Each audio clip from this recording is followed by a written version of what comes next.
started your own gym. Like it worked out better than you expected because of some trouble in the world. And people, I notice a lot of people can't catch the silver lining of, yes, this is a bad time in the world. It's a hard time, but this is a time to make things happen. Yeah, You have free time to make something happen. Do something that you're passionate about. Oh, big time. They kind of gave the world, 6-7 months just to go and focus on whatever they needed to. And like, I was already focused on this. All it did was give me a couple extra hours a week to kind of pull it through. And then the opportunity for the space came in, and I saw it and I was like, there's no way. I'm like, it looks pretty good. And so just kind of like totally, like BS. And I just like sent that, like the automated message. It was like, oh, is this still available? And right away they were like, yeah, you can come look at it tomorrow morning. And I was nice. like, oh. In my head, I was like, I was not ready for that. Like, I was just kind of like thrown on a line. I didn't even really care to fish at that point, And he just got back to me so fast. The next morning worked. I was in the next morning, and by the end of the week, I was like, I want it. I'll take it, whatever it needs. And that's crazy.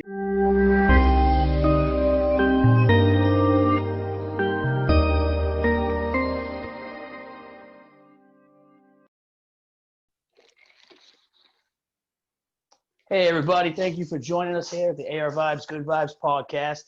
We got a special guest today. As you can see, Jake Pilla, professional MMA fighter out of Lowell, Massachusetts. What's up, everybody? What's going on, guys? And before I get into talking with Jake a little bit and getting into his story and his background, I want to start off with Jake was the first person to do an interview with me for ARvibes. We had great content. It was right before a professional fight he was having. I think it was your second fight. Is that right? Yeah. You won the first fight. Then I was interviewing you. We were at the gym. He was training for his second fight. And long story short, I had somebody else working with me who was my camera guy. Lost all the footage. Lost the whole interview. Yeah. Great footage, ready to go. And maybe it was just how it works in the universe. It wasn't the right time, but we lost some good content, so we had to bring it back. We had to do it again. I'm ready to rerun it. So awesome, man.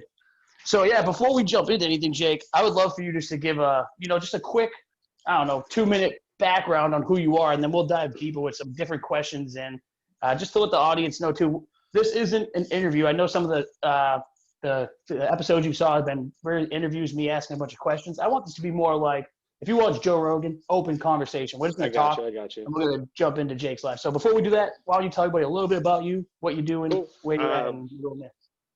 Yeah, I'm kind of trying to do a little bit of everything. That's always kind of been my problem. I'm Jake Pilla. I live in Barica. I kind of grew up there my whole life. I started martial arts when I was 4. I have pretty much done every martial art you can think of, or at least tried them. I am a brown belt in Brazilian Jiu-Jitsu under Brian Caldwell and John Howard. I am now opening my own school in Tewksbury. I've been training MMA, I'd say 13 years now. Jiu-Jitsu about 13 years. Muay Thai about the same. I have a black belt in Kung Fu. I coached in Andover for the wrestling team for about 2 years. I've traveled all over, the world and the U.S. coaching. I've done seminars as far as in Puerto Rico. It's just kind of what I love to do. I don't know. I definitely. That's awesome, bro. That's perfect. That's what the intro is always good for, like the quick tell everybody about you, because it leads right into a question. And Great. I know enough about you, but the audience doesn't yet, or not everybody. And Jake is in the process of starting his own. Is it, you call it an MMA gym? What do you call it? It's an MMA gym. It's gonna be Guerrilla Fitness. Nice, Guerrilla Fitness. And I've been seeing him putting the work in, laying out the mats, getting the mirrors up, setting it all up, and it's pretty sweet. He's actually there right now. Maybe at the end of this, if you want, Jake, we could give a little demo of what you got going on. I'd give you a quick tour. I'd be willing. I like it. So I want to dig right into that. So you've been training your whole life. You've been into this your whole life. Why this now? Like, does this have to do with you being a professional and you want to take your career to the next level, or is this more of I want to give back and teach people everything I learned to get to my professional career? So a bit of both, right? My whole life, I've been involved in martial arts. I started very young. And so when I turned around the age of 9, I started being like one of the assistant instructors at the Kung Fu place I was going to in Barica. And so by the time I was, I'd say like 12, 13, they had me running classes. And so I've always been coaching. And so like I went through there till the time I was about 18. I coached in Everett for about 2 years. I ended up in Plastyle for like 6 years. So from there, I ended up getting let go. And when they let me go, I realized like I love to coach. I want to coach. And I've always been somewhat of like a traveler when it comes to like the MMA world, whereas both of my coaches kind of took me in as, like as almost like sons to them. And so like with Brian Caldwell, with John Howard, with now Nate Lamont was like taking me on. Like, I love Nate. I can't say enough good things about him. But with Brian and Dooms kind of taking me on, I never had what I felt to be like a home gym. I would be in a gym for a couple of years, but my two coaches weren't always there, and the coach that was there knew that they weren't my full-time coach, and it creates this kind of like uncomfortable situation. Right. And so then I ended up in a situation where I was actively coaching private lessons, and I was actively doing a lot of things, and it became a weird situation with the gym that I was at. I linked up at I kind of moved to another gym and started running my private lessons out of there and stuff like that. Just maintaining an income, just trying to stay grinding and stay competing. And there have been plenty of times in my life where doing the private lessons and doing these things on the side have been what allowed me to kind of survive and flourish. And so I ended up linking up with another gentleman, Alex Najar, and he was running a wrestling program. I told him what I was kind of looking to do, and we just agreed to kind of go in on this facility and run it that way. And then I lucked out. So it's a catch-22. I went in on this, let's say in January. Well, by the time I'm ready to run classes and everything's good to go, bam, we're shut down. And I'm like, COVID, yeah. Yeah, what am I going to do? No. I really was excited. I was like ready to go. It was kind of like in the works. And so during the shutdown, I go in and I'm doing all this work. I'm like trying to paint the place and add things. And the more I'm standing in the room, I'm like, you know what? Like, the room didn't reflect my ability, right? The space that we were in, and the space I'm in now isn't huge, but it's definitely a little bit bigger, a little bit more professional, kind of what I need at this point in life. And so during the shutdown, at one point, I called him and I said, hey, I found a new location. Like, I want to move everything over. I want to run this as like a real school. Do you want to jump in and we take up whatever you need, still be a part of everything, but like I'm ready to run this. And so I ended up upgrading facilities in the last 2 months now. And now that I've upgraded facilities, I'm pretty much ready to fully run this. Later on today, I'll be putting out a post that next Tuesday will be my soft opening. So you get it first. Nice, bro. Yeah, so everything, I'm super excited. What I lucked out about is during the shutdown, most people they're stuck. There's no training. There's no schools open. There's no work to be done. I lucked out and I got to bring in my coaches who they needed facilities too. And so I have this small group of people who have all been together through the entire quarantine that have been doing it together. That's and awesome. So like, I'm in like really, really good shape right now. Everything is kind of flowing well. So now moving forward, I have both of my instructors coaching at my school. That's amazing. And so like, bro. Yeah, I almost feel like I'm double dipping. Yeah, like it's almost silly to me because I'm going to be going to their classes. Like it's definitely wild, and they're so great and so cool. Yeah, what's beautiful about that even more though is finding the silver lining in the bad. Like you go hard to make this your career, which it already is fighting. Like, I want to make the coaching aspect my career. I want my own business with it. And then bang, here's like, no, you're not doing it. Most people right away just give up on their dreams there. You know what I mean? They're like, oh, what the hell? Like, this wasn't meant to happen. Not you. You're like, all right, how do I work around this? How do I make this happen? And now, well, you probably weren't expecting this situation when you started your own gym. Like, it worked out better than you expected because of some trouble in the world. And people, I notice a lot of people can't catch the silver lining of, yes, this is a bad time in the world. It's a hard time. But this is a time to make things happen. Yeah, you have free time to make something happen. Do something that you're passionate about. Oh, big time. They kind of gave the world, 6-7 months just to go and focus on whatever they needed to. And like, I was already focused on this. All it did was give me a couple extra hours a week to kind of pull it through. And then the opportunity for the space came in, and I saw it and I was like, there's no way. I'm like, it looks pretty good. And so just kind of like totally, like BS. And I just like sent that, like the automated message. It was like, oh, is this still available? And right away they were like, yeah, you can come look at it tomorrow morning. And I was like, oh, in my head, I was like, I was not ready for that. Like, I was just kind of like thrown on a line. I didn't even really care to fish at that point, And he just got back to me so fast. The next morning worked. I was in the next morning, and by the end of the week, I was like, I want it. I'll take it, whatever it needs. And That's so, crazy. Yeah, we're here. Dude, it's amazing. And I'm gonna be honest with you. I'm at 30 years old. I'm not in the right shape. I got the mind, I got the soul, the body I've been working on. I quit soda. I'm doing my thing. I'm trying my best. I like it. and I was talking to my son and my little brother, who's, you already know Matt. You met Matt. Oh He yeah, loves what yeah, you I do. love He's that. obsessed with MMA. And he's like, That's hey, awesome. we need to join Jake's gym. And I'm like, ooh. I'm like, I want to. Yes. And you know Fuck what? You know yeah. what happened though? I was meditating, man, and I got to a point where I almost decided I need to do this for one fight. I just want to get into I one love it. fight, just train and see how I can do, I and then be love it. done with it. Because it's not me. You know what I I mean? love Like, it. you got to know what's you. This isn't my Yeah. game. That's not me. But You I know what think though, man? Like, something would go good in there. You know? yeah, but here's the thing: you could train and never have to fight, and it would still True. give you like so much more than you think it would. Yeah. You know, like It's just discipline, balance, everything. Yeah. A it's lot more. a yeah, it's a level of peace, right? It's a security. You know, like jujitsu is being comfortable with the uncomfortable. That's all Mhm. life is, you know. And so like it gives such a peace of mind, and it pretty much brings structure and peace to everything else. I mean, For without sure. jujitsu and training, I couldn't be doing all this.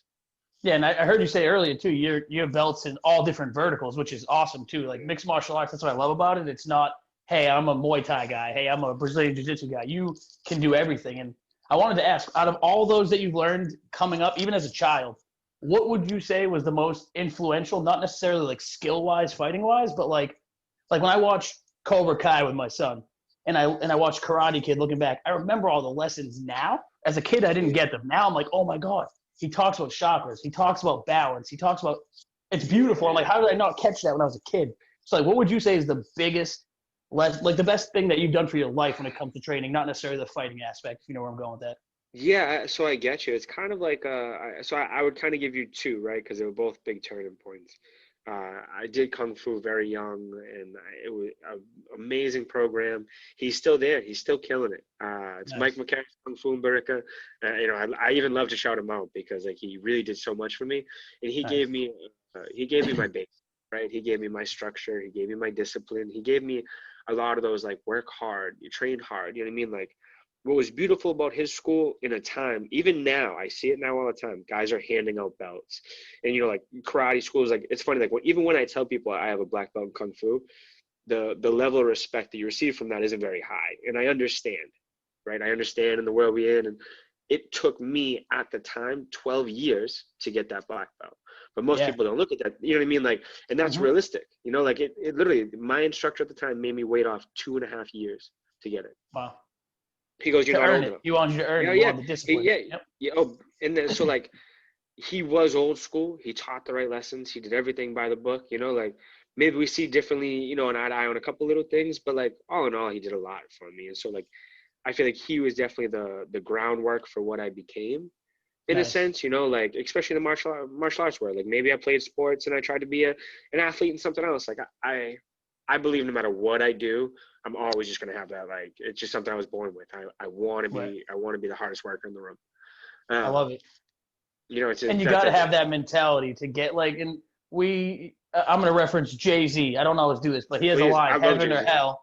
Yeah, you heard the song Heaven or Hell, the cards you've been dealt are the cards you play. So like you Yeah, said, no matter what, you always want to make sure you have that edge. If you know where you come from yeah. and it's not the guys at the top that get into the UFC or another organization easily, you know you got to make a name for yourself to get there. And there's nothing wrong with that. And that's Oh having yeah. that drive puts you on another level, Well, compared to I everybody always else. think about it too, man. Like people like I want to be the greatest, or I want to be this, or I want to be this.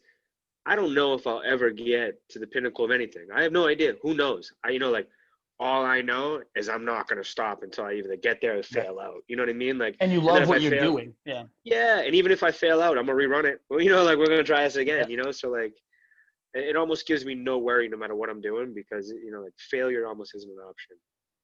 I can Yeah, I walk get out of that. anything saying I did my best, and that's that. You know. I'm the same way, man. That's a great lesson for anybody listening to this podcast. Like, literally, when you said, I think it was it kung fu? You said, no, jujitsu. Being comfortable with the With the uncomfortable. uncomfortable. That's one of the biggest things to get into flow state. For anybody who doesn't understand flow state, that's the highest level of consciousness. That's when, you get into a car accident and everything's in slow motion. I've Yeah. never been in an MMA fight. Do you I get into a flow state, like slow motion? Like when you're going at it, is it like big you're in a time. whole nother world? Like explain the fight process. Like when you're in that octagon and it's time to go. Like It's what's there? it's so in the moment that most people will never experience it, right? Because like you really can't be thinking about what you had for lunch Right. or what, you know, next Tuesday's plans are because you're gonna get punched in the face, you know, like it's like that, it's that simple. But and so I always think like I'm super stressed and I'm nervous and I'm like a wreck before fights. I'm like, oh, all right, I got to get in there and do this again. And like, I love it. I love to fight. I love getting in there. But like, nerves are good. They keep you on point. Yep. And so like, I always think you make the walk down, the music hits, and like it changes the energy. The energy in the room starts to change. Your energy starts to change. Things are starting to move. They shut the cage door. They're announcing you. You know the crowd's going. You start going, and then you touch gloves. And for a couple seconds, dude, it's nothing but silence in your head. It's that Yes. it's that flow state. It's that, and it's just. I always think it's just like a couple seconds, real quick, where like I'm just in a different world. Yep. Now it's just me and you. Like I have nothing else to think about or worry about. I'm just here to do what I do best, and that's it, and I love it. I absolutely love it. Is there a moment? So I love this and the other thing about flow state, I know you know about flow state, clearly. Not a lot of people do. It's a thing that's going to change the world once the whole world gets what flow state is and how easy it is to access it. But is there a moment when you essentially come out of that flow? Like, say you're going at it, and then all of a sudden, bang, you get a kick to the face. Is it like, boom, like does reality just come back and you're still in the fight? But like, do you come out of that flow state in the fight, if you know what I mean? Sometimes, which is like a scary thing because you want to get back into it so fast. You're like, right. Oh boy, like get back to it.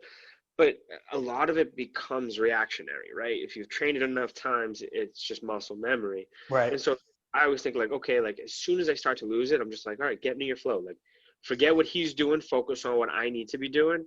And I just try to find right back into it. I mean, I let go when most of my fights haven't been super, super long, but the ones that have, like, again, the whole time I'm just like, okay, like react and keep sticking to my game plan. Do what's, like what's working and get rid of what's not, and as long as you start to refocus that little bit of that energy or that, all right, I'm going to get right back to what I'm doing. A lot of times it'll bring you back into that state. It'll bring you back into that. Right. All right, we're right back to what we're doing. I love that. And I know, like, I know from watching other interviews in the past and a show on Netflix, Kingdom, we talked about it a little bit, just seeing different aspects of MMA. I know it's a thing, and I've heard, you can probably back on it and tell me more about it if you've seen it. Like, I know that moment before you walk down is like you said, that's the most nerve system where a lot of people right away are so prepared for that fight, they still like, I don't want to fight. I'm good. Like, I'm all right. I don't want to do this anymore. It's like, what? You just trained for 6 months. Like, what are you doing? Have you ever done that, but then still went out? Has it happened to you? Every fight, dude. Every fight, really? Every fighter does it. Yeah. That's great. That's what I thought. I see it all the time, and you hear it all the time. It's like, that's a crazy thought. Like, you're going in to get beat up if you don't win. And it's like, nobody wants to get knocked out. Even if you do win. Yeah, true. Am I right with that comment, too? You don't want to get knocked out. That must be, like, the biggest concern. Like, I don't want to get choked out, and I don't want to get knocked out. Like, yeah, dude. Yeah. What's the biggest fear going into it? Yeah, well, that sucks. You have all these people who, like, put it this way, Cowboy says it best, right? Cowboy has this video online where he talks about, like, getting into the cage, and it gives me goosebumps because he's just so articulate about it. But, like, you got to think, if it was just, like, me and you in a gym sparring, and you beat me, like, all right, yeah, you beat me, like, whatever. When we're out there, like, my mom has to watch, like, my girl, my friends, my family, everybody has to see. And so on top of it, right, like, you'd think it'd be this, like, oh, I'm just going to do what I love and they're going to support me, which they are. But that's not how you see it in your head. Everybody, the 3 weeks leading up to it, dude, kick his ass. Dude, you're going to knock him out. Dude, you're the man. Go win this fight. No pressure. Yeah, I'm like, dude, just leave me alone. Like, I'm in here cutting weight, trying to survive, and you're here worried about me punching somebody. Just get out of here, like, it's so stressful, and you don't want to let those people down in a sense. Right. And it's awesome that you just pointed that out. I'm going back to that Netflix show Kingdom because it's almost like, and we talked about it a little bit, the audience didn't hear you, but you said it seems like legit. Like, from what you've seen so far, Jake's new into the show, but he's like, I love this show so far. And what I've realized, not being an MMA fighter, is it seems like it's a real view of the backstage. There's a lot of professional MMA fighters in the show, and it just seems like this is what the reality is of a fighter. Like, and it seems legit. Like, yeah, that's kind of the thing. I'm super skeptical about those shows. Obviously, we're portrayed in a lot of ways. I mean, you look at one of the highest paid guys, Conor McGregor. He makes us all look like clowns. Like, I'm not punching old dudes in bars, unless they're trying to get some. But like, you know what I mean? Like, it's crazy. I do get that. No, I get that. The reason I brought it up though is I remember like every fight in that show, the parents, the moms, everyone's just like can't handle it. Like, they don't know what to do. All of them talk about, like, I don't like going. I hate this. I hate when he gets hit. I hate when he's getting choked. Like, what do I do? My poor mom, dude, I say it all the time. She hates it. She loves me. She's so supportive. She's in every fight. She'll help me sell tickets, whatever it is. She hates it. She won't course. walk in the. She'll literally. And I can't make this up. She'll sit outside of like where the venue is until it's my time to fight. She'll get up, walk in, just for my fight, and then she's out. That is it. Oh. She's not watching any other fights. She's not staying any. Oh, dude, shit. That poor woman. I really put it through. She loves it though. When you get to the point, bro, and you're standing on a big scene octagon stage, you got a belt around you, your mom's gonna be crying. That's my baby. Yeah, so you know what though, man? Like it's hard to watch. Oh, dude, I couldn't imagine it. I'm a coach. Just seeing some of my guys get in there, man, is like so hard. I believe it, dude. My little brother. Here's a story from when I was a kid. I'm a non-violent person. I can handle myself if I need to. I try to be peaceful. That's what I'm about. But I was a young kid. My brother got into a fight with one of his friends at the time. And I'm like, I always learned, let people do their thing, stay out of it. No one jumps anybody. I've always been like that. And my brother's beating the kid, he's throwing punches. And I'm just like, all right. Mind you, I'm probably 13. His kid's older brother's like 25. He's like, got a background. And I'm like, all right, I don't want to get involved. I'm the older brother. He's the little brother. And all of a sudden, the kid turns my brother over and just starts punching him. I'm like, I couldn't watch it, dude. And I'm not going to lie. I came over and I kicked him like in his side, like to get him off of him. And his brother threw me across the room, the older guy. I'm like, what the fuck? But in my mind, it was like, I get that. That was my brother. I couldn't watch it. And I knew it was about fair. I wasn't going to go fight the kid and jump him, but I was like, dude, I can't just sit there and watch you punching my brother while his eyes are like tearing up. Like, no, I can't watch it. It's hard to sit there that's and like, see that. you know, like my mom's going to watch me go through that. You know what I mean? Like, so for her, like, oh. It's gotta be nerve-wracking on that. And just the other thing I wanted to ask you too about the training, like that's another thing where I was going to reference the show. Every fighter in that show leading up to the fight, everyone's always bothering them. And it's the same thing. It's like, dude, I need 2-3 weeks. Just no one talk to me. Just let me get in my zone. Let me get ready. But people can't seem to get it. How often do you battle with that? Like, how bad is that reality? Dude, that is like every single day. Like, put it this way, like, and not to throw shade at any of my regulars I'm the GM at a bar at the Wyndham. Not to throw shade at any of my regulars, but do you know how many times a week from the same people I hear, hey, when are you fighting? Dude, I don't know. I'll tell you. You just, I know, you need to fight. And, oh, dude. When it comes, it comes. Yeah. Yeah. Actually, when's the last time you had a fight because of COVID? Like this, that's got to be nerve-wracking. I want to hear your view on that. Like, how much of has that been just pure good because you could train so much more, or has it been like what the hell, I need to get in there sooner or later? I have a very strong like fire right now to get in there and to make something happen. But like, dude, I've just been training like an animal lately. Like, like it's one of those times like my weight's lower than it's ever been. My weight is consistently at its lowest. Like, nice. I'm like so far ahead now from where I've ever been that like, like I had 2 years off at one point for a knee surgery and for opponents pulling out. Like I've had the layovers, so at this point it's like what it is what it is. Make the best of it and come out swinging. So yeah, I'm ready for it to get back into it. But like I have boxing lessons set up. I have like anything you can imagine I have going right now. Plus I got my my own gym with my coaches instructing. Like I'm on such a level for training right now that I'm like, I'll just when the time is right, it'll happen. I don't need to rush it. Like it'll come. Of course, man. And another thing that stands out to me, I notice MMA fighters don't have long careers. It's not a career you're going to be in there at 45 banging out with guys. Like it's rare if you're going to be an old guy getting in there. So like this has got to be a huge step in like your big plan, I'd assume. Like because you're going to fight until you can't fight, and then you need to do something like.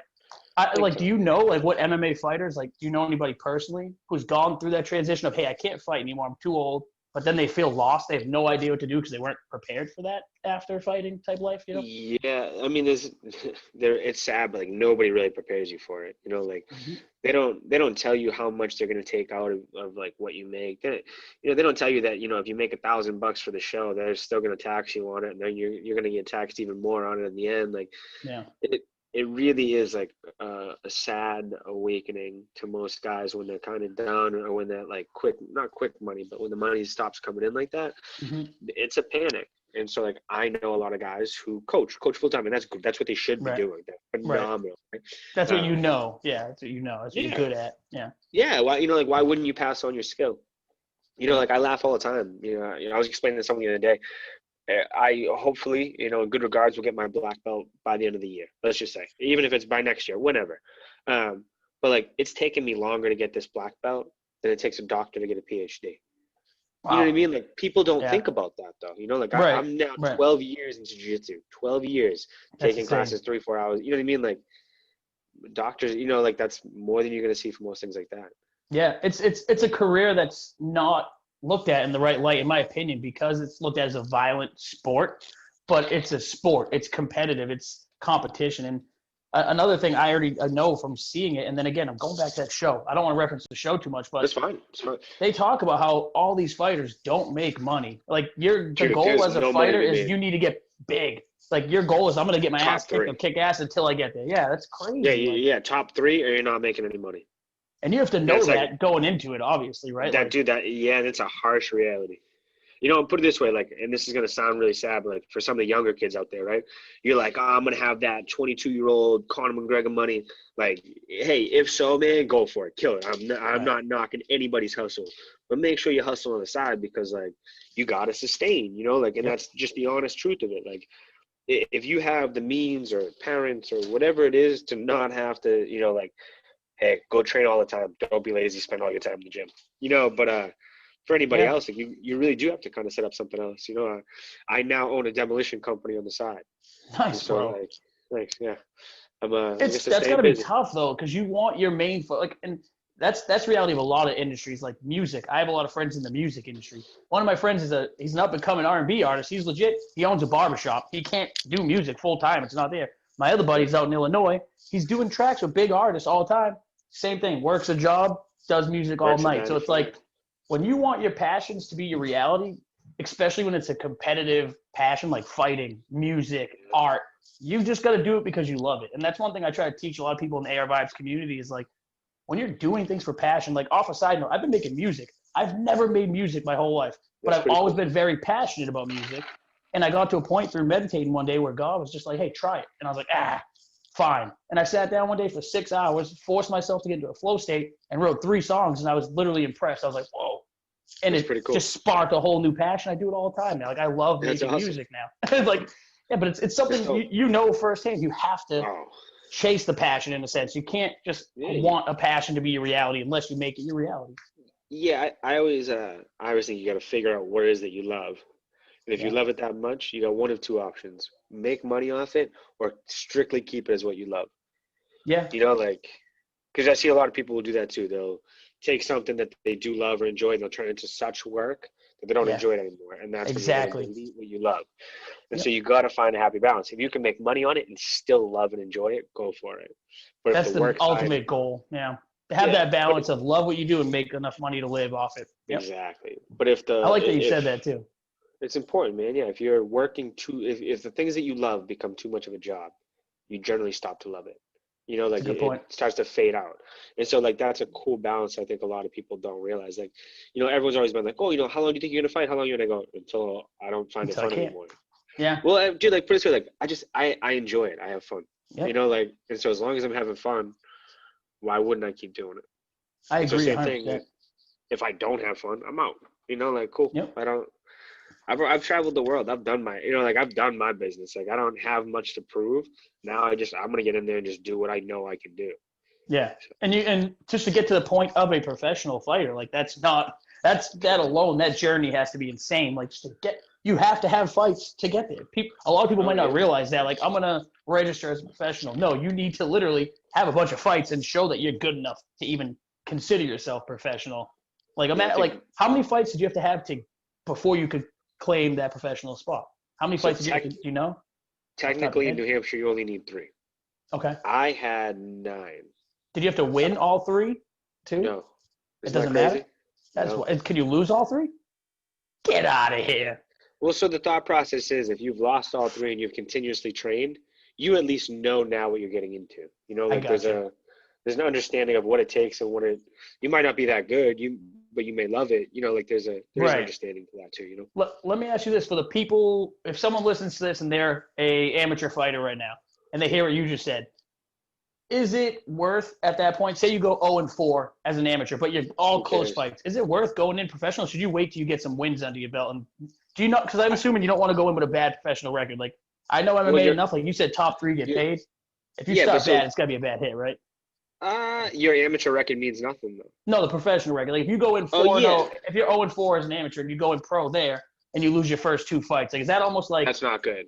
That's not a yeah? good So start. It's not yeah, the like hey, anything can happen in this game. Like it right, really is just kind of wild. Obviously, that's not a good start. And so like the other thing too though is like why rush? Like that's right, the thing. Like I get it. Take all the crazy fights and do all that, and hey, maybe it works out, but maybe it also burns you out or ruins. You know what I mean? Like right, it's just right. a two-sided sword. Yeah, that came to me because I've seen like when I've watched, if I watch a UFC pay per view, the fights leading up to it, I've seen guys get in there who I didn't know by name. You probably know all of them, and I'll see a guy I like don't. 8-0, 9-0 professional. I'm like, why is he fighting nobody still? Like he's not, he's beating people. He Yeah, hasn't lost we'll yet. see. Like, When do they get that jump to like go get a big fight? Let's see what you got. dude, you see guys in there with like 25, 30 wins. I know. It's kind of. I don't want to say it's luck of the draw, but there's a lot of luck factor into the matchmaking. And Okay. did you have a good night? Did they have a good night? Like True. it's anything can happen. And so like like if the right fights are acquired and you, a lot of it too is like I don't want to say self promotion, but like lucky promotion and social media now. Yeah. Like Yeah. some crazy thing, a fighter blows up, a big promo takes care of him with a couple right fights, and all of a sudden the stars have aligned really well for him. Yeah. Well, they didn't align. He set it up, but it was kind of right place, right time too. Don't get me wrong. This isn't. I'm not a trash talker, but I have to point this Oh, out to what you said. Masvidal, I like him, but Usman, when I saw that fight, I'm like, no way, Usman's gonna work him the whole fight. But I could see that he had the big presence, like he was a big, like I'm scary. People know me. I'm got a social media presence. I talk a lot of shit. I'm gonna get that fight, and then it was almost like it wasn't even a fight, and I was like, what the heck? Or Conor and Khabib, it was almost the same thing. Like, what the hell was that? Like, yeah. Conor I had mean, no chance with him in there. Like, it's insane. yeah, well, I agree with that. I think when it comes to Masvidal, like he took that fight, I'm pretty sure on like a week's notice. So, Was it? Okay. Okay. yeah, which 'Cause I knew changes he was things. talking shit leading up to it too. Like he wanted the fight. I know he did. Yeah, and here's the thing: he like out of all the dudes who just talk about it, I'll give it to him. That He'll dude do is it. about it. Oh yeah, Yeah, I knew he was a street fighter when he started, right? Like Kimbo Slice type fighting, like backyard fighting he was oh doing. yeah, but dude, he's super tough. I mean, he's beat some legit guys. He's knocked out some Yeah, studs. Like yeah, you know. yeah. It's more like a. It was. I guess the way I'm trying to reference is that, and I love him. He's a tough guy. He's bare knuckle fighter who goes to be an MMA animal. Oh, But I it's get more you. like I feel like it was like the personality got him that fight in a sense. Oh, Like, dude, well, that's or did he hey, earn big that fight time. over other guys? Would you say like that were in line for Both, Usman? both, Both. both, Okay. both. But like, there is a big level of his communication, the way he does talk, that gets him Yeah. there. Like, there's a And it level of sells that. tickets. It sells tickets, It and I feel like does. that's It got to be a does. big aspect when you get to the It like Dana is. White. You can tell is a money guy. He wants to make money. That's all he That's cares it. about. It's all. Yeah, of course. And Well, it's the like, how good do I thing get the about big fight? somebody, yeah, but somebody like Masvidal, I think that's who he's been his whole career. There's True. never been a True. change up or like a putting on a persona where there are guys who like just talk to talk. And I Yeah. think that really is, if you guys were out, like bumped into each other, you had no idea who he was. I think that's He'd just be who the he's same going to guy. be. Yeah. Yeah. No, And I like that. I I agree always with that. respect I agree with that. I agree with it. I do. Like going. We're not going to stay on the negatives, but it reminds me of like when Conor and Khabib were in the corner, and Conor's like, "Man, it's just a job, man. It's just a job." And Yeah. Khabib's like snapped and like pushing him Yeah. back and like, "What the Let's hell do talk you mean? now. Let's You were talk talking about now. my Yeah. family, my kid, my wife, everything. Like, dude, let's go. Yeah. Like, this ain't a Oh, game. yeah. You But wanted this, now you got it." that's the thing, though, man. Like, there's a line that, like, someone like Conor, like Masvidal, like, you don't hear him talk about stuff like that. Like, Yeah. there's a True. level of True. there's a level of old school respect that, like, I think you don't see in the game a lot, and that's why, like, people are so attracted to him, because he's like, Okay. yo, I'm just gonna whoop on you, like, forget the rest, like, we're gonna, like, I'm For just gonna sure. fight you, like, and that's kind of a cool thing. But someone like Conor, man, he crosses the line, and then you're gonna act like it's just business. It's not, man. Hey, everyone's gonna line if you cross it, like. You Yeah, can't, pay. you can't push somebody and expect not to be pushed back. For sure. For sure. I want to let's flip the script a little bit. I want to know more about you. I know you coach kids. One of the biggest things I want to say thank you to that first time we were shooting the interview, you spent, I don't know, 45 minutes to an hour training my son while you were training for a professional fight. And I want to point that out to my community. Yeah.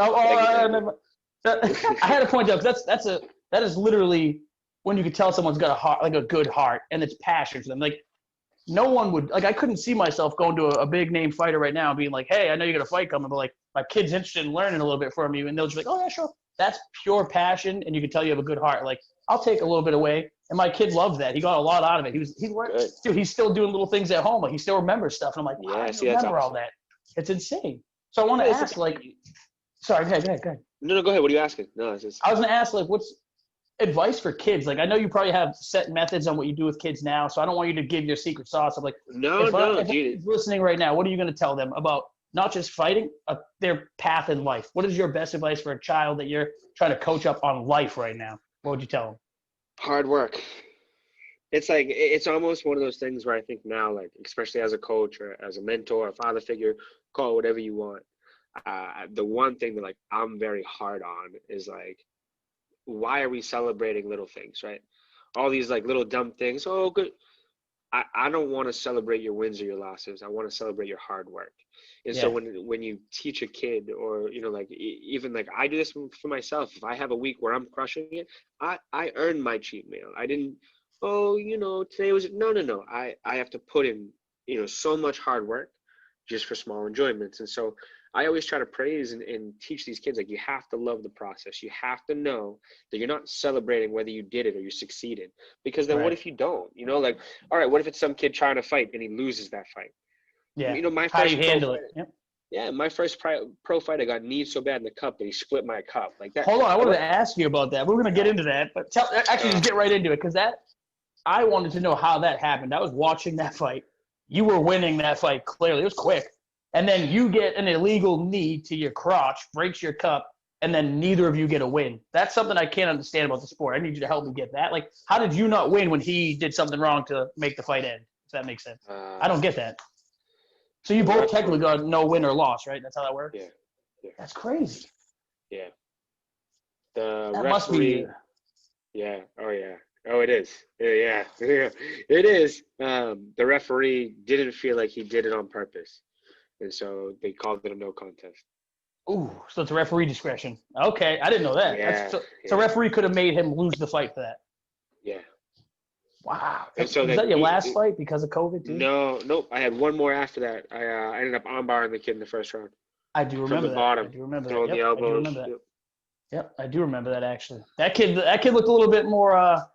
I don't judge by the look, but he looked a little more intense than the kid before him. So I was like, all right, Jake, get through this kid. And you got through him. It was nice. Oh, yeah, dude. That was a good one. I lifted him up, ran him across the cage. Yeah, and he slammed him. That was awesome. Okay. Actually, let's run the audience through that, because that's on YouTube. They can find this. But tell them about that fight, because that was actually beautiful. I remember how you went in. And actually, if you want to start the fight before, which I thought was your first pro fight, but it was supposed to be, and then they did something and messed up. They did the cartwheel kick. And that was beautiful. Yeah.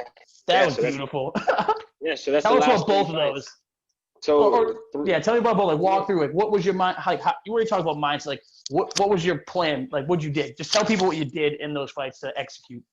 All right. So, like, the cartwheel kick, right? A couple years ago, it's supposed to be my first pro fight. I built up all this like hype. I'm so ready. I'm ready to go. The day of weigh-ins, the kid pulls out. I'm fighting at 135.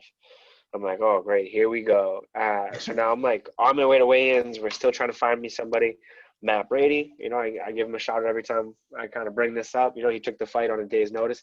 He was supposed to fight. His opponent pulled out. And so it just kind of aligned. I ended up coming Same weight class too?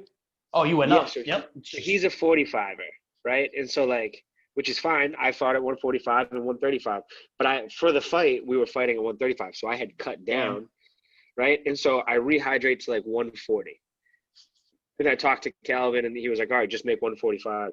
And when I got there, the other gentleman got on the scale at 155. Oh, man. I was just like, I was like, hey, I don't care. Like, I've worked way too hard. I just want to fight. Thank you for taking the fight. Like, whatever. And so, like, I got to be honest, the cartwheel kick, not that I planned, because you never, like, plan a fight, but it was in the game plan. I told all my coaches, I told a bunch of the guys, I was like, I'm telling you, the first 30 seconds, I'm going to throw it. Worst case scenario, it doesn't hit. He takes me down. I feel confident on the ground. Worst case, right? Best case, I get a cartwheel kick knockout. Cool. I get a great finish.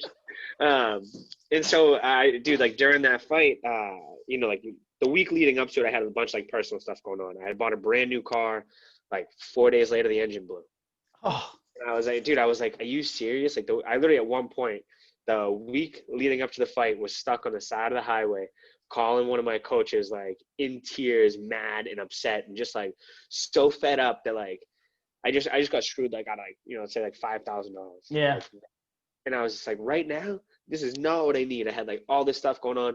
And so like I got in that cage, and I like at one point I looked at my coach and I was like, unless the lights drop from the ceiling and take me out, I'm not gonna walk out of this fight without winning. Like, Yeah. I had just so much on my plate.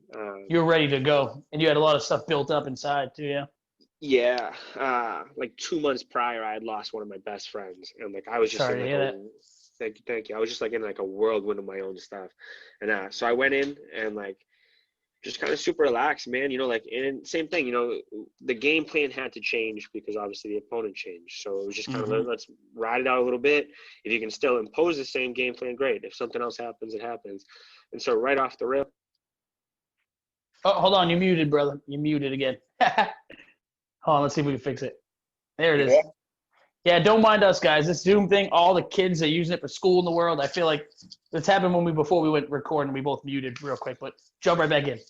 All right, so I go in. I'm like, same game plan. I throw a couple hard leg kicks. Right away, he rushes me and takes me down. And I'm like, all right, cool. Right in my comfort zone. I'm comfortable, like no problem. We hit the ground, and he just worked into, a position that I kind of enjoyed. I sweep him over. I get up, and I'm like throwing a couple shots.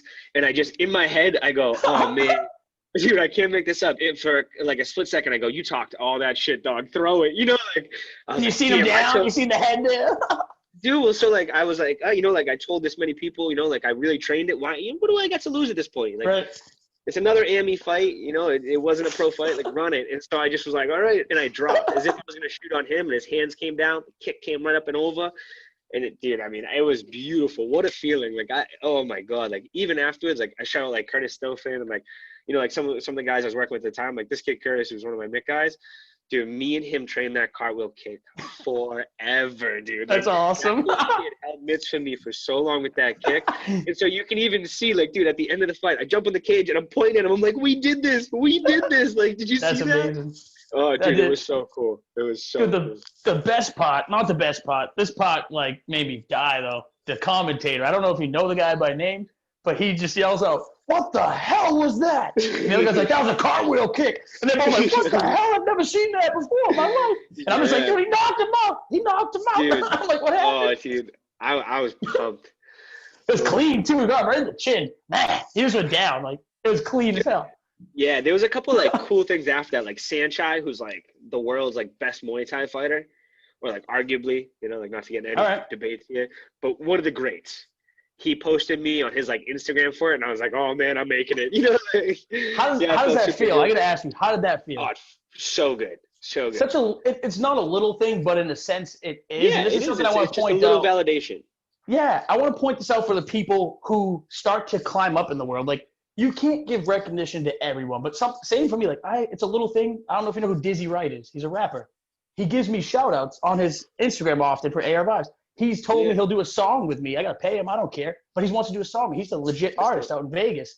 And just that little recognition of him even noticing me. Gary V one day recently liked one of my tweets. And I'm like, yo, Gary V liked my tweet. Yeah. It's a small thing, but it feels good when someone that shouldn't even know who you are recognizes something you're doing. You know what I mean? Yeah. Well, I shouldn't say shouldn't know who you are. From my aspect, those guys shouldn't know who I am. Yeah, you're a fighter. Of course, they're watching the scene. They want to see who's out there. But that must have been a huge, like, wow, this guy's like one of the best and noticed me like fighting. Yeah. No, super cool. Honestly, with the kick, my favorite moment, I can't remember if I was walking through Vegas or Atlantic City. But I'm in a casino. I'm with Jules. It's late night. We're all kind of like, not wandering around, but we're all, stumbling around, having a great time. And, celebrating the win. Yeah, dude, we're celebrating. Exactly. We're celebrating the hard work. Forget the wins and losses. We're celebrating that hard work. You're starving yourself, losing weight. Time to get out there and have fun. You did your thing. Yeah, and so all of a sudden, Doom's like, Jake, look up. I look up, and Anthony Pettis is like 5 feet from me. And I was just like, I was like, wait, is that? Did he say what's up? Cool. Dude, so I stopped, and I was like, hey, man, like, I'm a huge fan. I'm, like, just real quick. And at first, I could tell he was kind of like, oh, like, I do this all the time. And I go, hey, listen, I'd love to show you one of my fights. It's 30 seconds. I go, I wouldn't show it to you if I didn't think it was worth it. And he's like, he kind of looks at me. I was like, I promise you, dude, I hit it, and it's so cool. And he looks at me, and I go, I emulate your style a lot. And he, dude, I can't make this up. He goes, tell me you hit a cartwheel kick. And I was like, dog, you gotta see this, Yes! dude. I showed it. Yeah, we're in the middle of a casino, dude. And for like 30 seconds, he watches the video, and he's like, oh, shit, dude, that's so cool. Dab me up. We just shot the shit for a second. We took a picture, and he bounced. And like, it was just such a cool moment. Yeah, like that's, like, it's pretty great. That's a dude I look at too, and I'm like, I don't want to fight him. But he's so. Let me ask you, top notch, your weight class, who would you be fighting for a title in the UFC right now at your weight? 135. Would it be Alessandro? Is that Alessandro or is that lower? You're smaller than Alessandro. Way smaller. Oh, right? dude, yeah, I'm way smaller. I'm about as small. What is he? 175. All right. So who would you be fighting? Who would I? Who just won the? Is Demetrius Johnson your weight class? Yeah, but he went to 1FC. All right. The kid that just beat Jose Aldo. Oh, this is gonna drive me crazy. Oh, Peter Yan. Peter Yan. Yes. Yep. That's who you'd be fighting. I know. You want to fight him? Do you want to fight him? Let's broadcast this. Let's broadcast this to the world. Hell yeah. Oh, I would love to see this. Dude, I know you got the mindset. You're not afraid of any fight. You'll take it. You don't give a shit. Hey, if it comes my way, it's got to be done. And there's pros out there that will hear like, hey, you want to fight Peter Yan, Jose Aldo? They're like, nah, I'm all set. It's like, what? Why do you do this then? Why are you doing this? Well, so put it this way though, at the same time, like when it gets to that level, you do have to think like at a professional point where like, even at my level, like I could fight the best dudes around, right? And if you're losing everything, it doesn't help, Yeah, even if I go toe to toe, even if I am equivalent to the top 3 guys in New England, if they all beat me right off the rip, it's just not it doesn't make sense, like, and why? Right. And again, that's like me trying to like skip over the ladder. Right. So put it this way, do I think the top guys beat me? No, I think, like I do think I'm world class. I do think that I have, like kind of the skill and the ability, but like it does have to be very professional and professionally thought through. Yeah, of course. You don't want to, and that was my reference to earlier when I said, it must be real, like almost like an end of the game, unless you have a great mindset. If you go in quick and lose like your first 2-3 fights, because now you're like, you're not going to fight the guy that's 8-0. He's not going to want you. He's going to be like, nah, I don't want that guy. And it's like, dude, he's not even big yet. I got to get through him. So you want to be smart about picking fights early and getting, not picking, but like taking them. And yeah, I mean, what would they have to gain in that sense, Yeah. Especially when you're not making big money until you climb. So like, yeah, you're doing it out of passion, but if it ends your career too quick because you rushed it, it's not worth it in that aspect. Exactly. Yeah. And that's what you see a lot of guys will rush out the gate and get so gun-ho that they're not, the big fights come and they're not even ready for them. And like, that's always kind of sad too, like, I don't know. Dude, put it this way, there's no right method to the madness with this. Right. Let's go off topic a little bit. I want to talk a little bit more about your new business, your gym. Do you already have rates and stuff set? Like, would you want to share for the audience, for their kids or their adult age, like how that would work if they want to come join your gym when it's ready to go? Yeah. Because I know you got the soft opening coming. I got you. So this is all, now that I'm saying it on camera, it's got to be solidified, Write this stuff down. Prices change based off value. So, hey, you're new. You might start low, but you might have to get your numbers up there. And people have to respect that. And if they can't, they're not for your gym. I like to stay consistent, though, I like it. So right now, the way everything has kind of looked to be is that I'm going to start having classes twice a week minimum, right? And so if you're an adult, that gives you 4 classes to come to.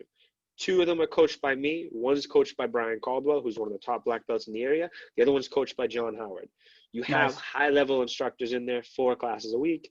You're looking at 12 classes a month, right? If you came to all of them, I'm charging $120 a month. That's right? And so, more than worth it. Yeah, that's insane. So I totally agree, right? I think that's a fair price. I think that's, and so then I say to myself, okay, well, 2 days a week and 2 classes a day isn't that much. And I understand that people want to train extra. So for the beginning, you're going to get less for your dollar than you will in 6 months.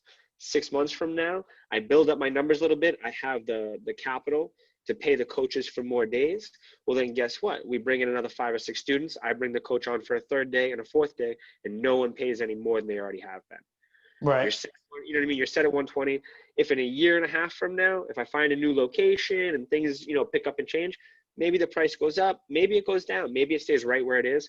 I would say, while I'm in this location, the price is going to stay there, and that I'm pretty confident on. I run traditionally my privates. If it's a one-time thing, it's $90, which seems high. I've coached all over the world. I coached John Howard through the PFL. I've done seminars and all over the place. Like I know the value for what I have. I can back you on that too. Just seeing you that day we were shooting the interview, training people, like you were training a whole group of adults, and you would help and train my son, and you would train him for a fight at the same time. Like I can back you on that. Your skill sets, it's in your ethic, your mindset is going to help people get to where they want to go if this is what they want to do, even if it's just for learning to defend themselves or discipline. Like I know you're a good aspect to help them. I appreciate that. I think I bring a lot to the table. And so I don't think 90 is unreasonable, right? And that's me saying that me and you are going to have a one-on-one. You're going to have about an hour and a half with me, and you're going to learn a lot of stuff, right? Yeah. And so then I think about it. If you were to sit with a doctor for 1 hour, what are you going to pay? Well, my schooling has taken longer. Let's put it into perspective here. I love that. When you really do, people go, well, they start to argue you, and you go, no, really? Of course. Pick a position, and I can give you everything into it and out of it. You start to kind of realize that like there is so much groundwork behind this. And then the other thing too, though, is if someone's like, hey, I'd like to do 2 privates a week. Well, now you're committing to more privates. I can, like we can kind of talk about the price, like I am more than willing. I don't have a set number right now off the top of my head. I'd have to kind of run some numbers off camera for you. Right. Of course. Yeah. No, none of that. No need. I got you. But I will be doing packages for 5 or for 10, or if someone's like, hey, I want to pay the $120 a month. I want to come to classes, but I'd like to do 1 private a week. Can you work with me?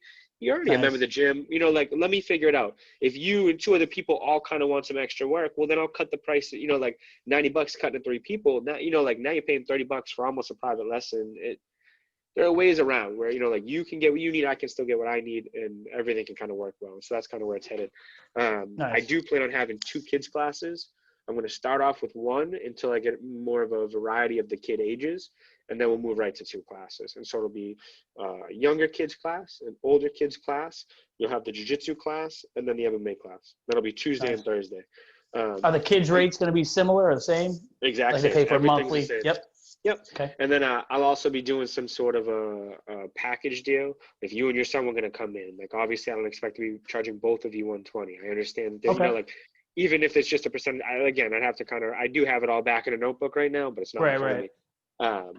But there is percentage off, and the same thing, if it's a mom, dad, and 2 kids, I can't charge them $400 or $500. That's not fair, and that's not why. Yeah, it's gonna be hard for them to do anyway. Yeah, it'd be hard to do for a family to be like, oh, $800 for all of us a month. Like that's another small apartment rent. It's like I get that.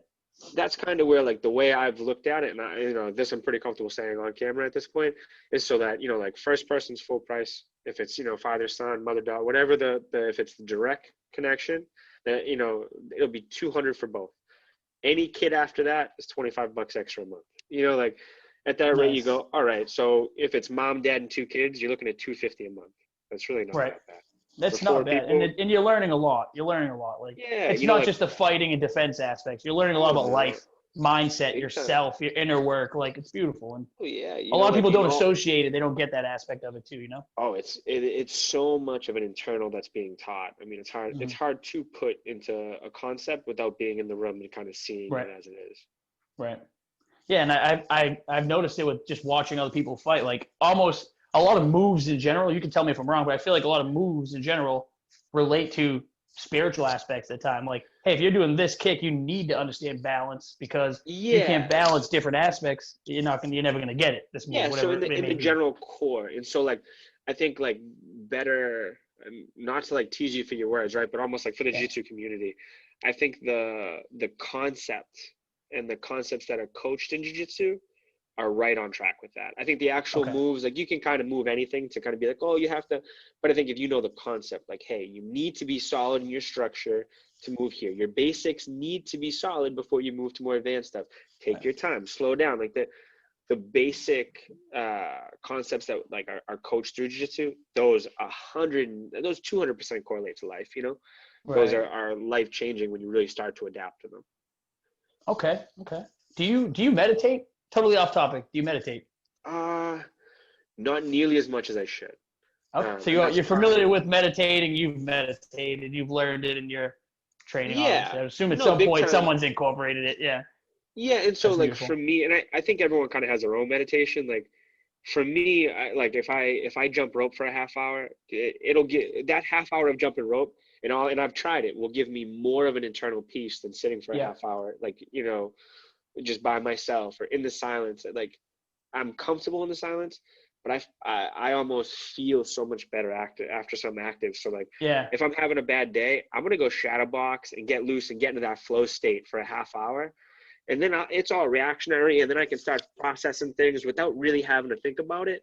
And that for me is kind of my meditation, you know. Of The course, other bro. thing too. Oh, go ahead, go ahead, Yeah. go ahead. No, No, I I was was gonna gonna say I'm say happy. Oh, sorry, you go, you go. we're good at this, huh? No, I was actually talking about this earlier that like, you know, like when it comes to getting into that flow state, or jiu-jitsu is one of those things where you have to focus on the moment, right? You think of all these things that you're doing. You're driving, you're on your phone, you're thinking about a million other things. Mhm. Just like in a fight, if I'm rolling jiu-jitsu, if I'm sparring, if I'm training, if I'm not in the moment, I'm getting beat up. You Yeah, have to just work with the task at hand. And so a lot of times just that 45 minutes of getting away from the problems and focusing somewhere else is so much meditation that, you know, like that hell in yeah. itself is a huge tool. I was gonna say, bro, and I'm happy that you segued it with that, and you went first because it just tied into it more. I was gonna say, like, Perfect. the thing is, so a big thing I'm gonna announce this for ARvibes. I'm on a mission. One of my biggest missions with ARvibes is to make meditation normal for the whole world. And I feel this because it's something I never learned growing up. I never was into spiritual. I was never into God. I didn't have religion in my house. And I found meditation through seeking a better life and like different things I did in my journey. Yeah. And when I learned how to meditate and I learned different forms of meditation, it really changed my life and it deepened my connection with spirituality, God. I've learned how to make realities in my life through meditating. And one of the biggest things I want to point out is when I look at meditation through religions and spiritual teachings, I never could understand why they were teaching it how they did. And I really feel like ARvibes is going to revolutionize meditating. We're going to find a whole new way. It's all going to be taking those top chakras and those bottom chakras and balancing them at your heart and making explosions in the world in a good I way. like it. So, Yeah. like, I want to point out that is what meditation is. Like, people talk about it as sitting down, clear your mind. I can't agree. It's all about being aware in the present moment. So, how you described it, that is a form of meditation. Think about it. If you're jumping your rope, like you said, you turn around to look at somebody, yeah, you could probably do that, but there's a good chance you might mess up when you do with your rope. Like, ah, shit, because you're doing, you're not focused how you should be focused versus that is an awareness. You need to be focused on, you're in the zone. That's what you're doing. Like, it's all your awareness is on one thing. That's meditation. To the simple form of I'm focused on my breathing and not moving my body. One thing, awareness. Yeah. And essentially the big thing of meditation, it just changes your brain waves. That's all it is. So when you're lowering those brain waves, you're becoming more boom in the zone. And another thing is I really want to figure out, and it's been a mission I've been on, is not how to get people into flow state, because I've already passed that. You get that. You already know. You get in there, you're in flow state. You can feel when you're in flow state, you get it. Most people don't get flow state.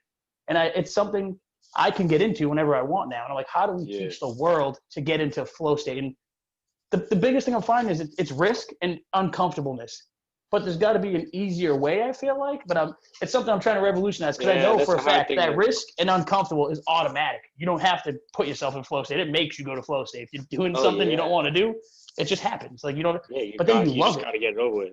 Yeah, and it's beautiful. So like I asked that because you do meditate in a sense, and if you ever want a one-on-one, man, learn different forms of meditation, I'm telling you, it is a game changer for anything you do in life. When you, I'd definitely be down to try it. Yeah, it's insane, bro. And it's all about the chakras. What do you know about chakras? Is that something you ever learned in any of your trainings, or? I know a little bit about it, but not enough to like go into detail or like. Did you ever do karate? I know about it. I did kung fu. Kung fu is karate? Okay. No, they're different. Totally different. They're different. I thought so. Okay. Karate. Gotcha. I thought they were different. So yeah, I think karate teaches a lot on the chakras as well, the inner energies. And I'm not positive, but that's what I was asking. I don't know. I knew kung fu is different, but I didn't know if they taught a lot of the same stuff. Yeah, no, I can't say I've had too much training on them. I've definitely heard a little bit and seen a little bit and like looked into some of it, but again, not enough to articulate well enough to get it there. Yeah. All right. Well, how about this? I know you don't. Do you know when your next fight is? Everyone asks you. I don't think you have one yet because of COVID. Is it up in the air type thing? I mean, the world shut down. I have no idea. You're itching to go though. So when it's ready, you're going. Like you already know you're going. I'm excited. The other thing too that I keep telling the people, I had a guy at my work the other day asking me to fight, and he's a contractor, and I said, I got a $10,000 job for you. I want you to come in. I said, you're gonna do it all. I said, put on all that work you're going. I'm gonna give you $400 when you leave. And he goes, what? And I go, yeah, I'm gonna give you $400. I would never do that. And I go, well, then stop asking me to fight. I go, if I go in there and I can't sell shirts and I can't sell tickets and I can't get revenue, I'm going to put in $10,000 worth for Yep. $1,000, you know, on a good day. Like, that's crazy, you know, like, Right. I understand that's the level I'm on, you know, it's no disrespect to, but it's the reality of the world that we're in currently. And so the fact Right. that there are no fights right now, like, You yeah, can't do you know, anything. like, About yeah, it. there's nothing I can do about it. But at the same Yeah. time, like, I'm going to try to look at it from a professional standpoint that, okay, well, I understand there's also no money to be made, and that is important as well, you know? So, Yep. Yeah, you got to get by, and that's got to be probably one of the hardest careers to be in. So if you're a young kid watching this now, it's very disciplined. It's got to be very passionate. I'm assuming if you're not passionate, don't you waste gotta your love it. time. Yeah, you gotta love love it. You have to absolutely love it. Can I get one? I got one more question, but then I want to see the gym. Yes. I want you to show people Oh the yeah, gym. of course. I got you. This goes back to Kingdom. I know you said you've been watching it. Ryan Wheeler, the champion, the big one they talk about. One thing I notice a lot with his fights is he hates fighting, and it's very obvious in the show that the dark comes through him. Like something comes into him. You can say the devil, whatever you want, and that's how he fights. Like he hates fighting, but he knows I just snap. I'm angry. I hate everybody, and I'm ready just to kill whoever's in front of me. Do you know a lot of guys like that? Because I feel like you're not like that. You're more I'm ready to go. I'm calm. I don't hate that guy. I'm gonna do what I gotta do to him, and then we're good. Like, you know Yeah, what I mean? I always try to preach like calm, cool, collected, and confident. You know, like if I'm following that, I'm pretty solid Right. on getting through So it. you've never had a battle with like something like a rage just comes out of you, like you need to just Oh, snap in there. That Oh, happens I too. have. Oh, yeah. I mean, there's been. I mean, at the end of the day, it's a fist fight. You know, like Yeah. put it this way, like you know, I'd like to think I'm an okay guy, you know, and I'm pretty nice most of the time. But like, Yeah. yo, at the end of the day, my mom's in that room, dog. I'm trying to hurt you too. You know, like if I don't knock you out, you're gonna knock me out in front of my mom's. Like you're gonna get Yeah. slapped up. Like I'm not doing this. You know, like Yep. there Yep. has to be that level of. For lack of It's a better what you're word. doing. Yeah. It's he That wanted it. He savagery, stepped in you there know? expecting it. Yeah. He knew what he was in Yeah, there with. yeah. So like you know, like it's one of those things. Like maybe there's not like this like crazy epic like that you see like this emotional like in the cage, but like put it this way, like even my last fight, I picked the kid up, ran over, and slammed him in the Yeah. corner That like was that. You know, aggressive. like Oh yeah. yeah, that's the thing. Like you gotta be able to snap that sometimes. Like So you I'm felt here. something come through, you just like pick him up and Oh poke yeah, him. man. Like Yeah. there's That these was moments. solid. Yeah, there's just moments where like you grab onto something and you're like, I'm not letting this thing go for dear life. Like you know, you're gonna kill me for trying at this point. I love it, man. And I love it because it's sport. You're not doing it because you hate the world. You're not doing it because you hate people. You're doing it because you found something you loved when you were a kid and just like, Yeah. this is what I love to do. Like, Yeah, this is kind of cool. So I might as well. You know. I love the aspect that you coach, and I love that you opened up a gym. Thank you. The I'm first time I excited. seen the lives and you were showing, putting it all together, I'm like, get out of here. I'm like, he just opened his own gym? I'm like, what is happening? Dude, that's the So, thing, man. I'm making these moves. You have to. You have to. And dude, just alone, the first time when I first met you and I'm like, and I knew that you were a fighter, I'm like, oh, that's awesome. And then I started watching you train. I'm like, dude, isn't that guy he's training with in the UFC? How Doomsday? I'm like, isn't he in the UFC? I'm like, I've seen him fight in the UFC. I know I have. And then you're like, yeah, he's a professional MMA fighter. I'm like, oh shit. I'm like, that's crazy. And that shows the level of skill you have too, that you have connections like that at a young age. And you got them when you were younger. Like that shows that they could see what you were. Like this kid is a champion in the future. He knows what he is.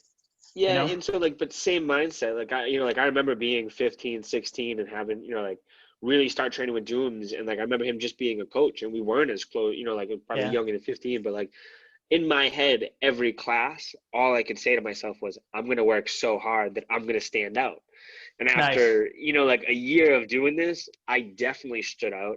I was training in better than half the guys. Like I was beating all the guys that were joining with me. Like obviously there was killers in the gym at the time. Yeah. But being so hardworking got me really far. And so like that's kind of just where I continue, I celebrate the hard work. I travel, I enjoy my time, but I there is no pause or off button. You got to get up every day and run that.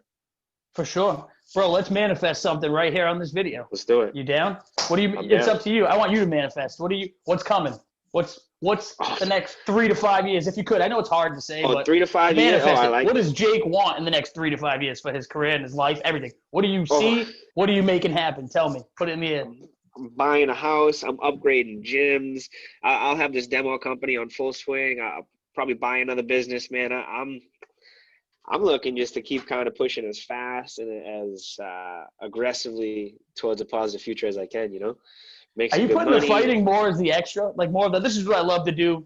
The business, all the businesses I'm starting to be the life. Like this is what I do because I love So it. you And know it's what's not at all, and that's what's funny. But like I'm always just like so like I have zero answers for the fighting. I'm like maybe it won't be a year until like things are normal. I really don't true. You know. don't know. Yeah, you don't know. So that And makes it so like hard.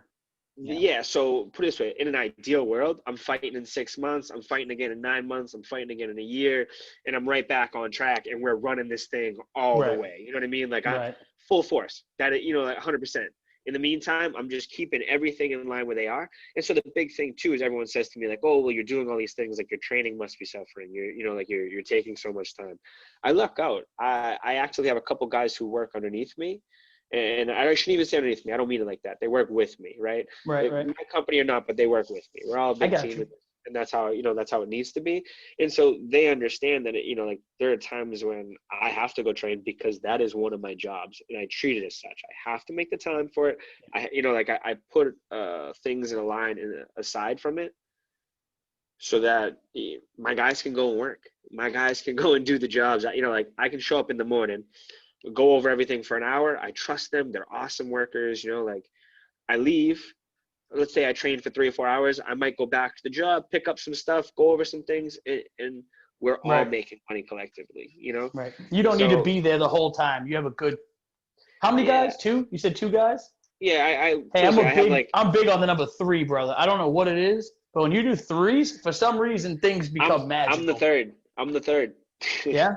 Do you get what But I'm think about saying it. though? Like, I have you? do. I I don't know do. if you're into that type of spirituality, or that type of connection with the universe. Like, I've noticed this more and more and more. When you have three people with the same vision, it's almost automatic. Like, Well, that's almost so. no stopping it.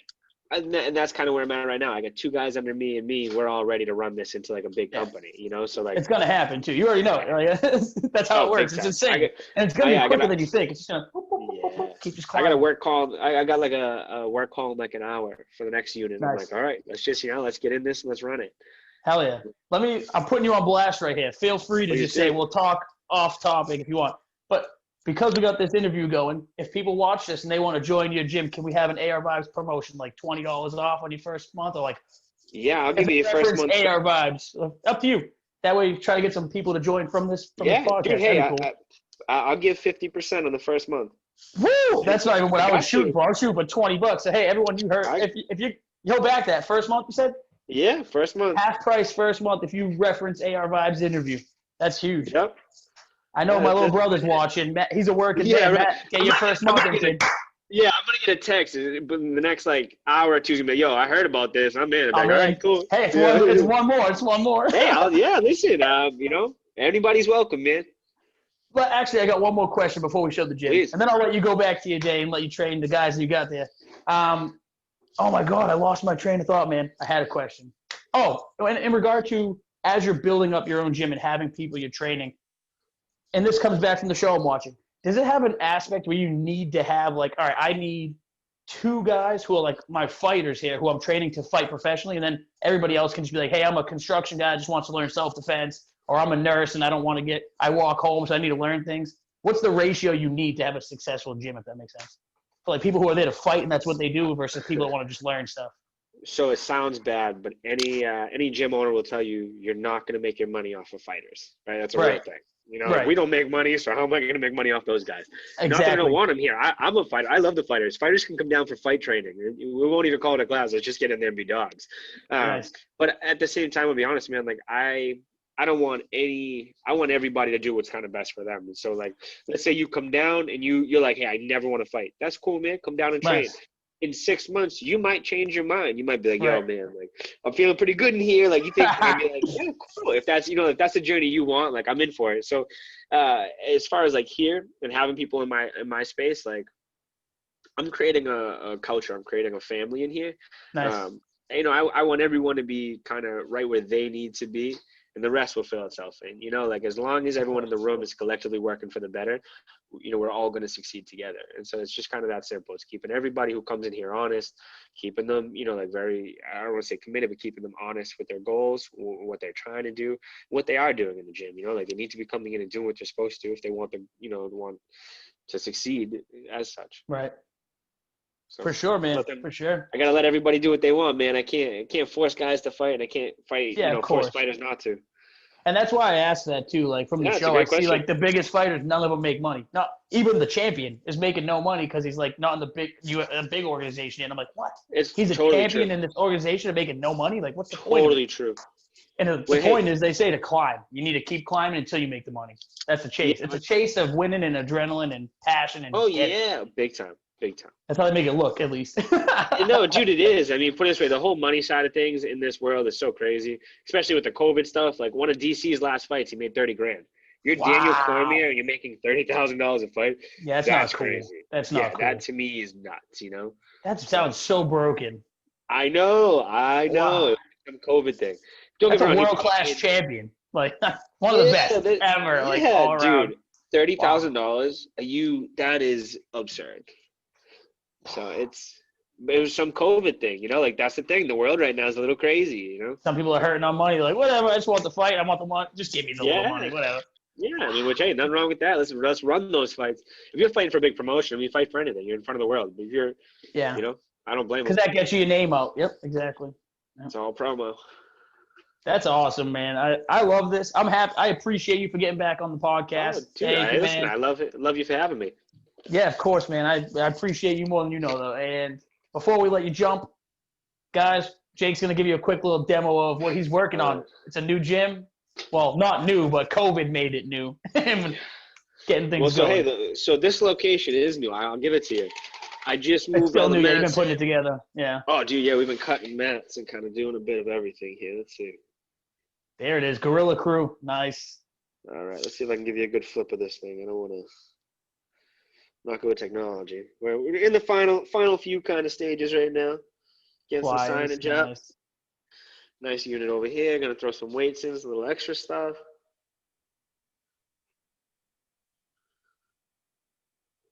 Nice. Not too shabby, man. No, that's some awesome, bags man. hanging soon, and I'm taking out one of the poles. So there's a little bit of a couple small changes to come, but otherwise, man, I'm super happy. That's awesome. You must feel more than proud, man. Like working this hard to get to to make your dreams reality. Like your dreams are still not your reality. You're still in the early process. You know, you're like, dude, I want to be a champion. Like this must still feel so amazing. Like the dopamine you get, everything you get every time you lay down a mat, you must get a rush of dopamine. Like, it's almost there. It must feel so good internally. So yes and no. So like as much as like it's almost there, it isn't. I have so much work to do, and so it's like one of those little things. Like, okay, once I get this done, I'm gonna go out and have like a dinner for myself, and that I'm celebrating my hard work, and then hey, it's right back to working hard. Yeah, you that's have the thing. to. Like, you gotta take time to balance that. So you gotta balance. Everything's about balance. That's why I love the word balance. I love yin yang. I love chakras. Like, you balance your life. You work hard, and then you get to enjoy it a little bit. And my biggest view is as long as you're not hurting other people, like unless it's a sport, that's where they're having fun. Just have fun for you. Just enjoy what you did for yourself and the people you did it for, and just have a good time. Yeah, I mean, I'm going to throw this to you right before we end this because I know you're going to want to go on this one forever. So with this and like feeling that accomplished thing, I always say it's about the pursuit of happiness, right? Because not that I don't think happiness is real, because I do obviously believe in happiness, but I think it's so much more important with that, like celebrate hard work. I think it's all about like the pursuit. Like I'm excited to try to build this place, like to try to build up my clientele, to try to bring new students, to try to build that family. Like there'll always be a goal ahead of me. And so like, I'm never going to feel like I'm finished. I'm never going to feel like it's complete. Like I'm, like, don't get me wrong. Like dude, like I've been in here at 2 a.m, 3 a.m, like working and stuff like that. And it feels so, so good. Like this is mine. I can come in here, throw on my radio on my, like, it's great. I got my own office in the back. This is awesome. Like I love it. But at the same time, I'm like even more so excited for the work ahead. And I think that's the only way. Yeah. Dude, and I love that. I won't keep you forever, but like you said, we could go on this forever. I love that because I'm the same way. Like, if this music I'm doing somehow picks up, it's like I need all my time for ARvibes still. I need my time for my son. I need my time for the real world. I coach 3 different sports. It's like, but I'm the same way. I love that balance of what else can I do? Like a goal here is like, dude, and it's not even. It might sound greedy. It's not, but like, how does this look? Like I met you by fate. Just Honestly, it was a bad time in my life where I was going through a dark depression and I was going out every weekend drinking. You happened to work as a bartender. I wasn't out drinking. Let's just he was a clarify. bartender. He was a working man. He was working. And without throwing you under the bus, like I met your dad first outside. Your dad worked outside as a bouncer. Me and him hit it off really cool to the point where I didn't even go downtown to drink. I'd always go down there to see people. Like, hey, what's up, Gorilla? What's up, Jay? Like, and that was my thing. But it got weird, bro, because I was leaving the depression state, and I don't drink. I don't drink at all. But it was like, how do I still like get into that scene with all these people? I want to see these people, but I don't want to party. That's not what I do. Yeah, and then somehow I find out you're in MMA years ago. We start connecting more. I build this. It gets you like, dude, again, it's not my own greed, but if I see you as a champion one day, that just like sits in my head like, wow. Like, dude, I knew him before he was a champion. Just seeing is like watching your progress is a beautiful thing to watch. And I see it with a lot of different people in different areas. And it's cool just to watch it and see that passion in there because it makes you feel better about your own passions that you're chasing. Like, yes, like you can do anything you want if you just want to do it. It's all super obtainable, man. It's all about that hard work. You know, like if you want it, you just got to put in the work for it. And that's, 100%. I mean, all of this is coming along, you know, like, again, I'm up until, you know, like 11:30, 12 last night, printing out COVID, stuff. Like, all right, you know, it's just another element of what I'm doing now, you know, like. Got to meet the guidelines. You got to just keep kind of building. That's awesome. Dude, if I might. I don't know what my schedule is on Tuesday. We got this video going. If you're open to it, maybe I can come down with a camera, just shoot your first soft open and let people see what's going on. Yeah, of course, man. Cool. You're more than welcome. Yeah, of course. All right, we'll talk offline after this and see like, what time that'd be cool. Yeah, just keep me posted, man. I'll get you there. Any last words for the audience, Jake? Anything good you want to share with anybody? Hey, I just want to appreciate you for letting me on here, man. You know I love doing this. What about where can people find you? Where can people find you? Like if they want to see you on socials and follow your progress as you keep going. Perfect. Where can they find you? So your best bet's going to be to go on Instagram and search Jake Pilla or Jake the Gorilla. As weird as it is, spell it out. Just JAKEPILLA, 2 L's, right? Yep. Make sure everyone gets it. Just in case you're going to have those people like, I can't find him. Who's PILLA? I get you. Yeah, no, so it's I'm pretty sure my IG handle, I should know this better. That's all right. I know. It's at Jake the Gorilla.